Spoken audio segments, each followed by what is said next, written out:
Bienvenidos. Soy la Bruja Espinada, and I am here with a very special new moon in Virgo reading. So let's get started. So, how has your guys' journey been? I know that for quite a few people, it's been very interesting. It's been enlightening. It's been heavy. And it might be bringing things up, considering that we start off with the Devil card. Lots of bad habits, lots of very interesting choices that are being made. So, let's dive in. We have the Four of Cups. We have Temperance, the Page of Wands, the Ten of Pentacles, the Lovers, Ace of Swords, the Knight of Pentacles, the King of Cups, the Knight of Cups, the Ace of Pentacles, the Knight of Swords, the Queen of Wands, the Hierophant. We are going to go ahead and stop there. So let's dive in with the Devil card, as that is the only card that flew out. Now,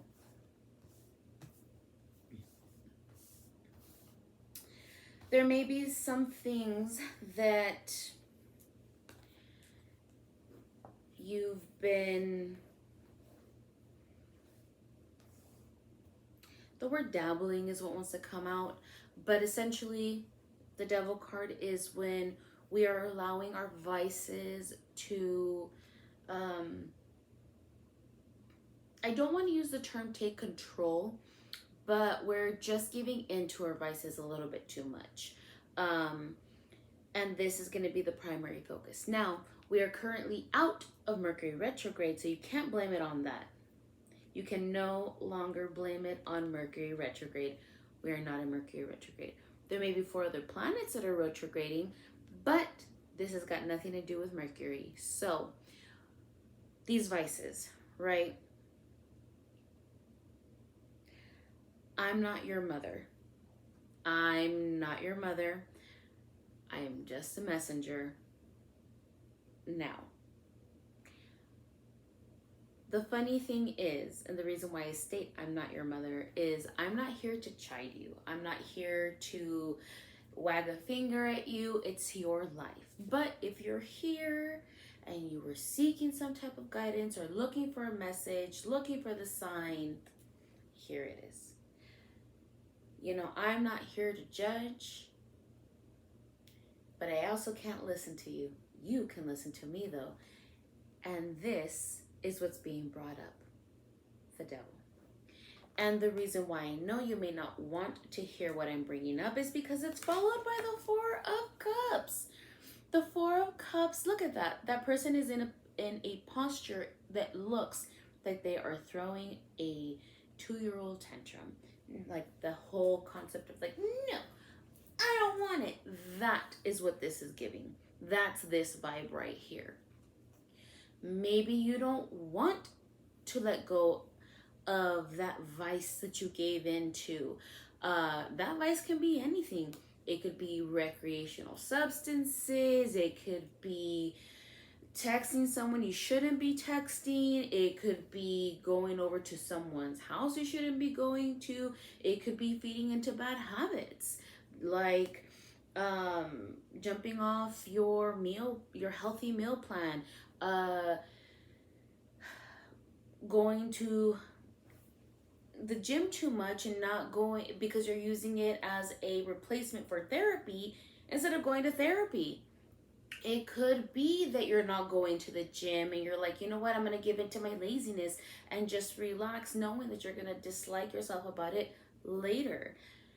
No matter what the vice is, because there are many different vices. It could be that you should delete that shopping app, and this is probably one to myself, you should probably jump off that shopping app because retail therapy is causing you more problems. Whatever the situation is in regards to that bad habit, you cannot keep acting like you're in your terrible twos.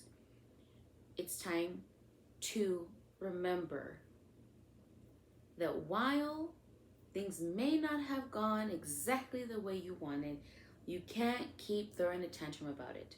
You can't keep turning to your vices to feel better about it, because in the end, you never really do feel better about it.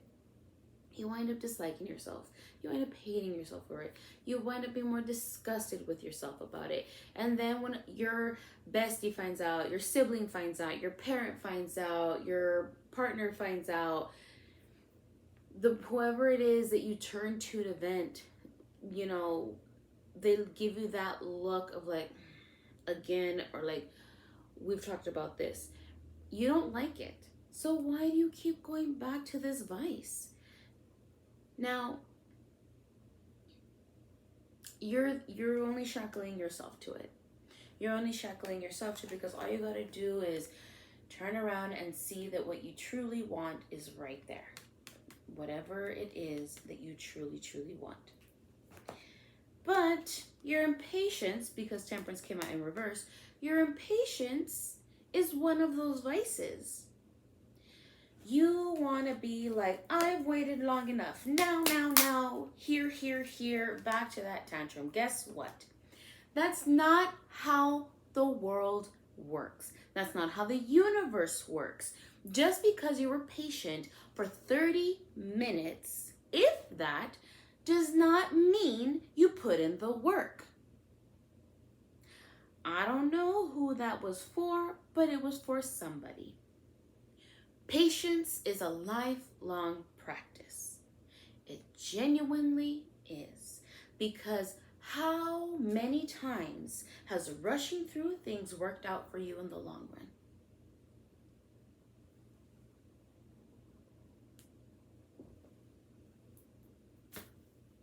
You know, I'm not here to give you that look. But being impatient and not putting patience into practice is a bad habit. So, temperance is that reminder, patience is key. You gotta be patient with yourself. You gotta be patient with the situation. You gotta be patient so that when you get what you want, it's well worth it because it was truly earned. We have the Page of Wands. I love that the Page of Wands comes out, and I love this depiction of it because this page is in a huddled position. They are curled up in a ball in a fetal position, and through them, something is growing. And in the background, you see the sun. The sun is happiness. It is a depiction of happiness and abundance, an abundance of light. And through that light, things grow. So we see that here. We see through a humbled position, something is growing. It's more, and because it is the wands, whatever it is that you've been putting your determination into, that is what is flourishing. That is what is flourishing here. Now, it is also on the back of this individual, you will see a newt. A newt is a salamander. It is an amphibian. It is also reminiscent of fire. So similar to the wand is a fire element, so is a newt. And the newt is here. Now, the newt is in awe of what is growing. The passion, the determination, whatever that is for you, whatever that hobby is, whatever that passion project is, whatever it is that you've been aspiring to, it is going to come into fruition. But if you keep letting your impatience take over and you keep throwing that childish tantrum, he won't aspire to this. When you have that patience, everything that you've been working so hard for will bear fruit. The Ten of Pentacles. The Ten of Pentacles is then followed by the Lovers. Right? So the Lovers isn't just about romantic love. It could be familial love. It can be friendship. It could be a collaboration, a business, a merger. It could be anything. But these two here are back to back, right? This is even though we're starting off pretty rough with the Devil card, followed by the reverse Temperance, and then followed by the Four of Cups, these three cards are a good triple threat, right? So it's this indicator in which a page is beginning, right? And you can be thinking to yourself, I've been working on my passion project for a long time, and I've yet to see the fruit of my labor. Okay. Patience. I'm pretty sure you may have seen it. The image has gone around and it's been redrawn and redone several times. And it is usually depicted as a man who's older, tired. It's very visible that he's been struggling for a very long time. And he's digging. And he digs and he digs. And finally, it's just this much left to reach this enormous diamond behind a little bit of dirt. Gives up and walks away. Right? And so there is a difference between wasting time on fruitless efforts versus constantly working towards something and then you finally get that break, right? But the thing is that that's not to say keep breaking your back and then that's the way you're gonna achieve. No. That's not what this reading is saying. This card followed by this card and this card came out for a reason. This card here with this depiction is trying to explain that if it is truly something you are passionate about, that you enjoy doing, that you absolutely love, and you give your whole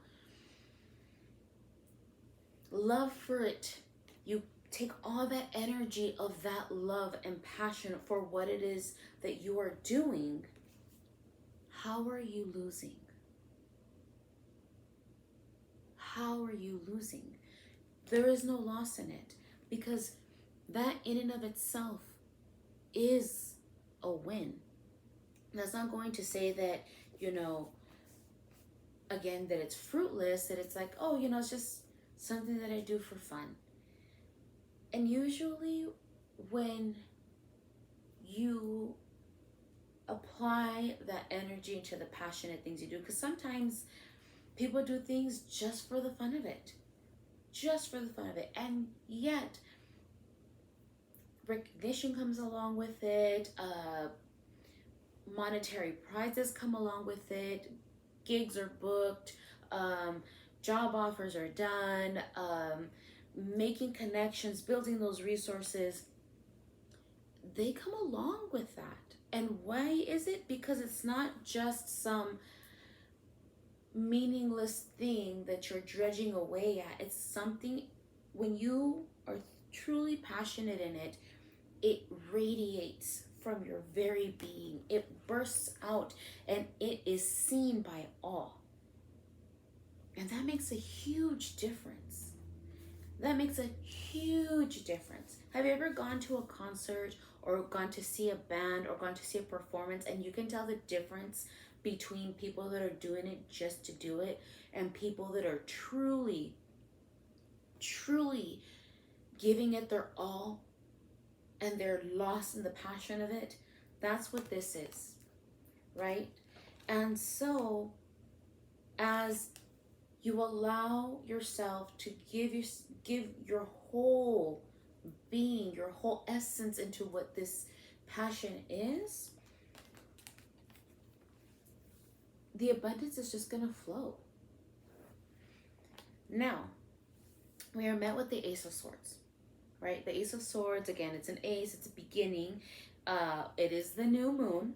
It is time for setting intentions. And while most people will forget to do so and they wait until maybe the morning that the new full moon is going to happen in order to put in the work for manifestation, how about taking the time now, as you are ready to turn a new leaf, you put into practice what it is that you want.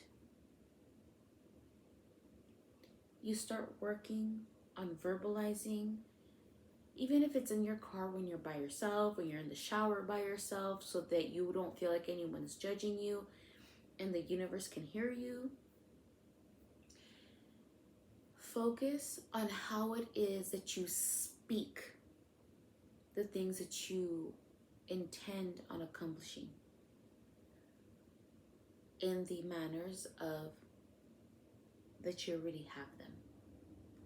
I am successful. I am financially healthy. I have my dream job. As if you've already acquired them. Make a list of them for the night of the full moon. And as you progress, we have the Knight of Pentacles, and as you progress, you will steadily move along, moving up the ranks, moving up those stairs closer to what it is that you want to come into fruition. Now, that's one section. We go into the other section. In this other section, we do have the King of Cups. A lot of emotional recognition here. A lot of leveling up in regards to handling your emotions, right? So here you will see the king seated comfortably with something to drink.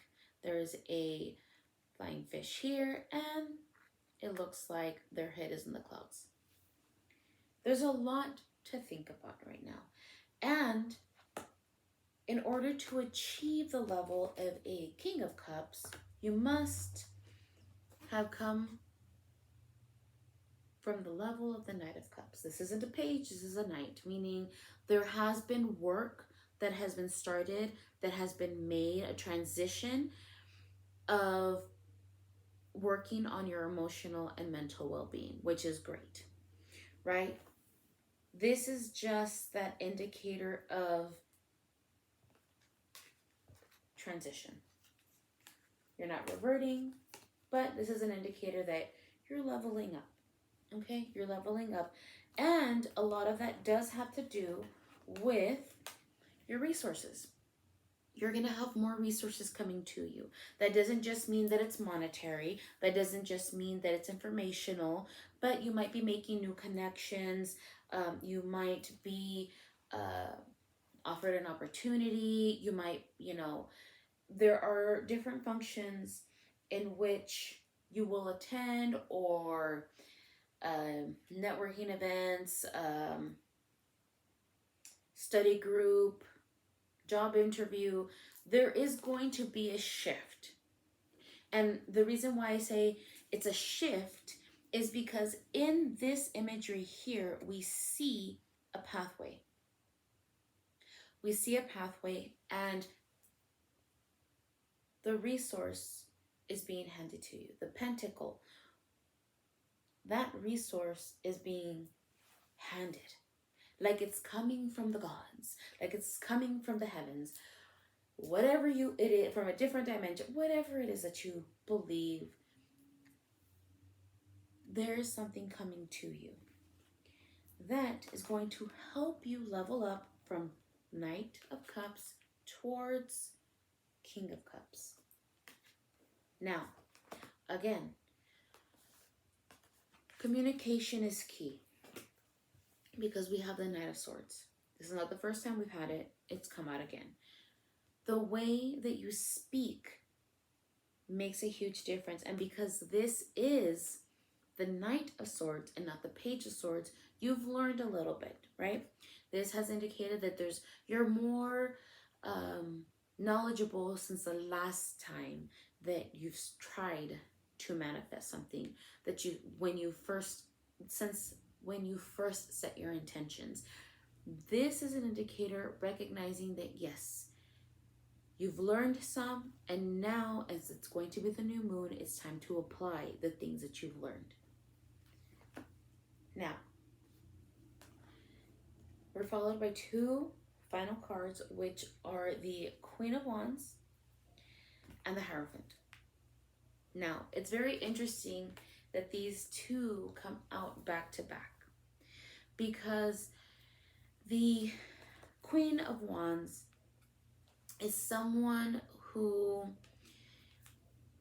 looks very comfortable, looks very, at least in my interpretation of this, looks to be happy, snuggling their cat. Right here, showing abundance in the beauty of the sun, right? Because the sunflower, I say, it turns its face towards the abundance, which is towards the sun. So it's pretty interesting that we have these two, flowers blossoming, blooming, showing and proving abundance, comfort, happiness, giddiness. And of course, because this is about passion, determination, hard work, dedication, the Queen of Wands shows, because as you see, she's wearing a tiara, sitting on a throne, very different from how the King of Cups is depicted, which is shown in comfort, whereas here is shown lavishly. There's a level you're trying to aspire to, and it's followed by the Hierophant. Now, the Hierophant is very different than the Devil. While they may hold the same pose, one is holding the face of the sun, and one is shackled. Now, again, the Devil signifies bad habits, vices that you give into, being chained to something that you need to work to break free from.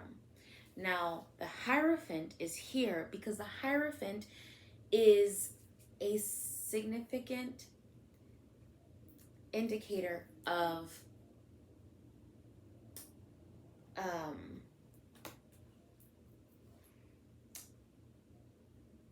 oh my gosh, what's the word I want to use?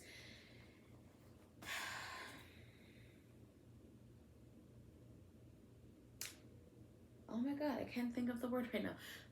So the Hierophant is someone who is on task, right? They are making sure that their I's are dotted, their T's are crossed.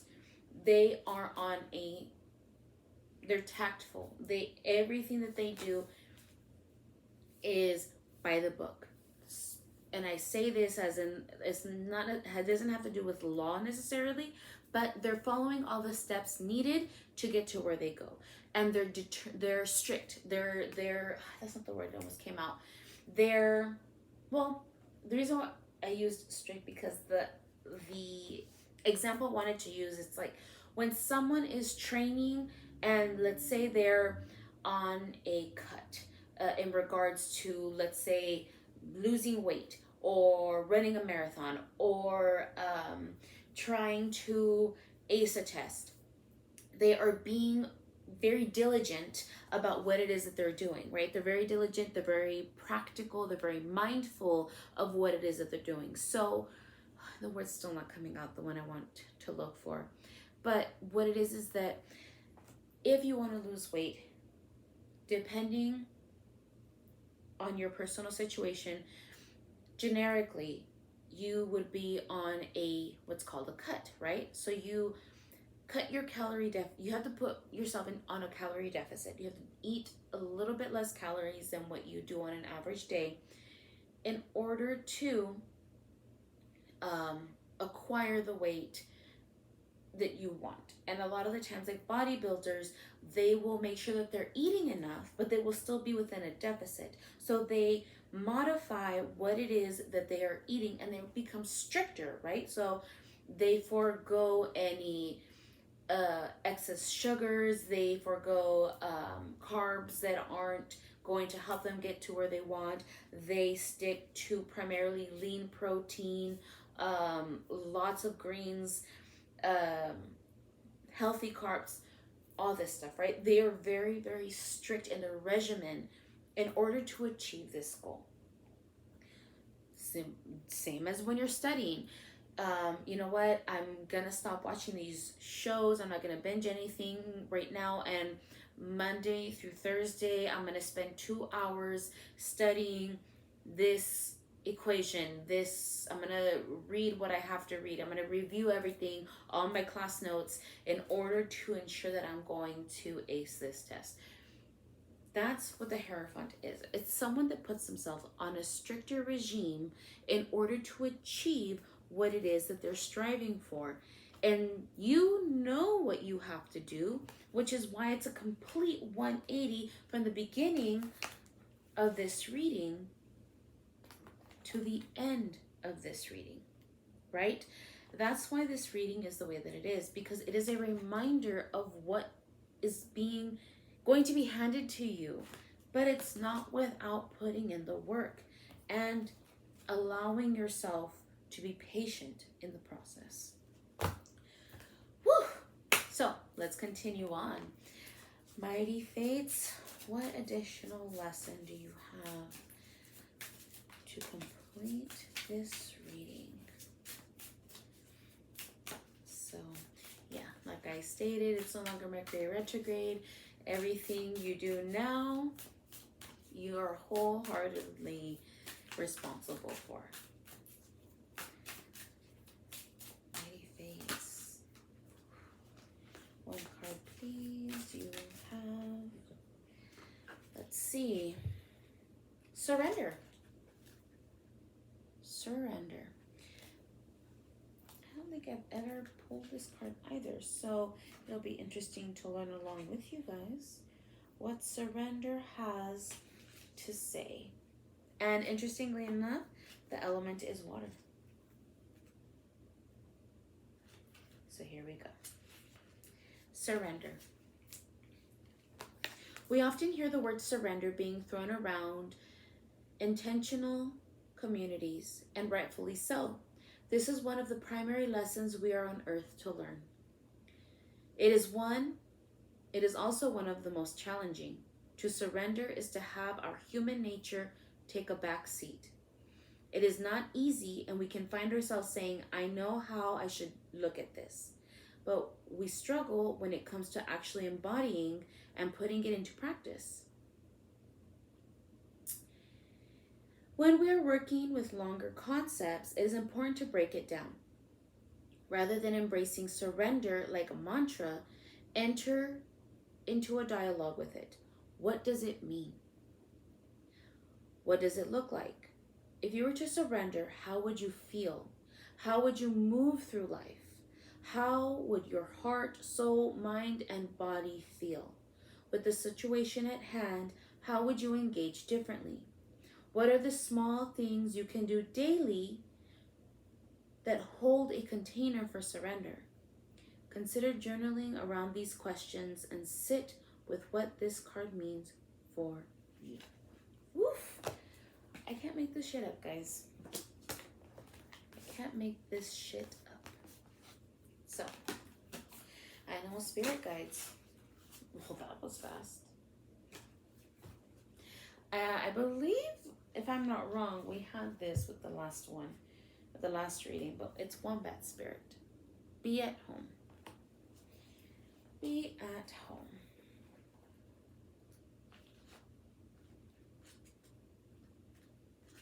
Let's see. Burrowing deep into the ground, remaining safe and sound and well fed with family is a special trait of the wombat. Home sweet home is always available if you recognize that well-being is the truth of life. Wombat Spirit reminds you that to truly be at home in the world, you need to find comfort within your own skin. You do this by accepting all your experience without judgment, through a deep honesty and a love of life.